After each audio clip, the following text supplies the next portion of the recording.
नमस्कार दोस्तों, आज के इस वीडियो में हम आपको देव उठनी एकादशी की तिथि और मुहूर्त के बारे में बताएंगे। देव उठनी एकादशी या प्रमोदनी एकादशी दीपावली के बाद कार्तिक महीने की शुक्ल पक्ष की एकादशी तिथि को आती है।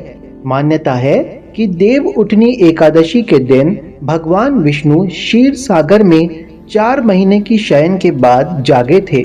इसलिए देव उठनी एकादशी पर श्री हरि के जगने के बाद मांगलिक कार्यक्रम शुरू हो जाते हैं।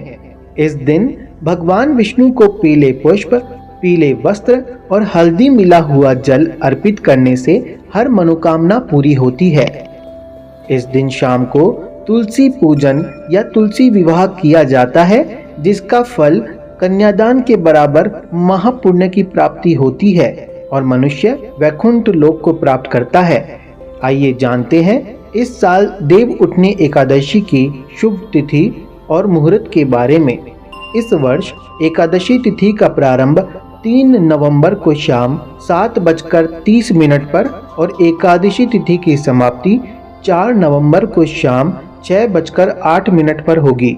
इसलिए सूर्योदय में एकादशी 4 नवंबर को होने के कारण देव उठनी एकादशी का व्रत 4 नवंबर को रखा जाएगा। अगर देव उठनी एकादशी के दिन आप तुलसी विवाह करते हैं तो 4 नवंबर को प्रदोष काल में आप तुलसी विवाह कर सकते हैं। देव उठनी एकादशी का पारण अगले दिन द्वादशी तिथि को 5 नवंबर को सूर्योदय के बाद किया जाता है। अलग अलग जगहों पर पारण का समय आप स्क्रीन पर देख सकते हैं। आइए जानते हैं देव उठनी एकादशी की पूजा के बारे में।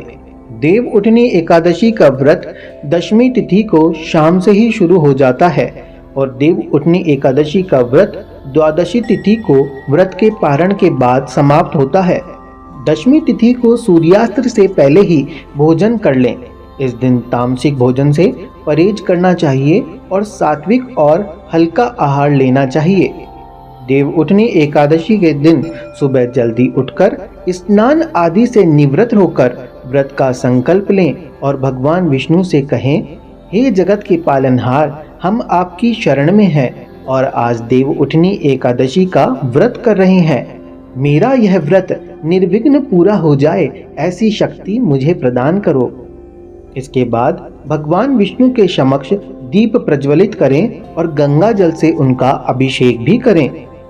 इसके बाद उनके चरणों में तुलसी पत्र अर्पित करें और इसके बाद उन्हें फल का भोग लगाएं और देव उठनी एकादशी के व्रत का पाठ अथवा श्रवण करें।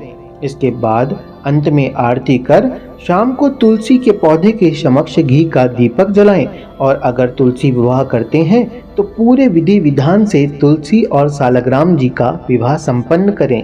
अगले दिन द्वादशी को स्नान करके भगवान विष्णु की पूजा करके ब्राह्मणों को भोजन कराकर उन्हें यथाशक्ति दान दक्षिणा दें। इसके बाद शुभ मुहूर्त में व्रत का पारण करें। पारण के भोजन में प्याज और लहसुन का प्रयोग बिल्कुल भी ना करें। पारण में चावल अवश्य लें। पारण में आंवला भी ले सकते हैं, इससे सुख समृद्धि की प्राप्ति होती है। आशा करते हैं कि यह जानकारी आपको पसंद आई होगी। ऐसी और जानकारी प्राप्त करने के लिए हमारे चैनल फैंटास्टिक टॉक्स को सब्सक्राइब जरूर कर लें। धन्यवाद।